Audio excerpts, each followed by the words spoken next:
paremini, kiiremini, ära maga, kurjaga. B-kategooria mootorsõiduki juhi lõppastme koolitus ehk rahvakeeli libeda sõit tuleb läbida esmase juhiloa kehtivuse ajal.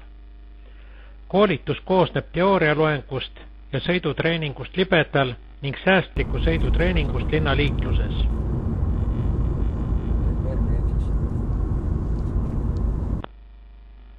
Harjutusväljakul treenitakse libedasõidu põhivõtteid, ümberpõiget libedal teel koos pidurdamisega ja ilma pidurdamiseta, pidurdamist kurvis ja muud.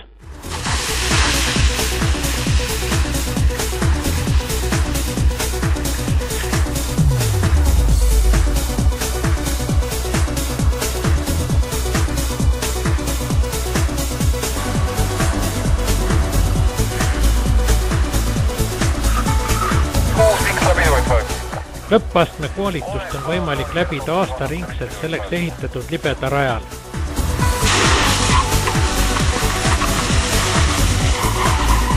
Lai ja ikka mahakule rooli keeranud.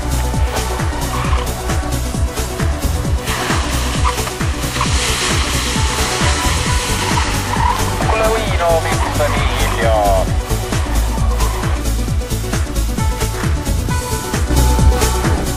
Võtame selle sama olukorra külje pealt, tuleb elektripost siia kohta. Palju seda ruumi on, mis tahtsid?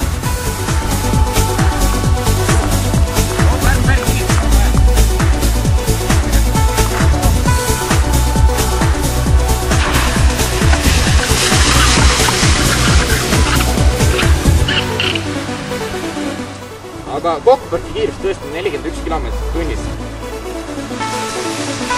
Ja pidur ja tubli. Koolitus saab läbida sõltumata, millises linnas või millises autokoolis on omandatud juhtimisõigus. Leia endale sobiv koolitusaeg ja tule koolitusele. Aga pidur läks tikaks.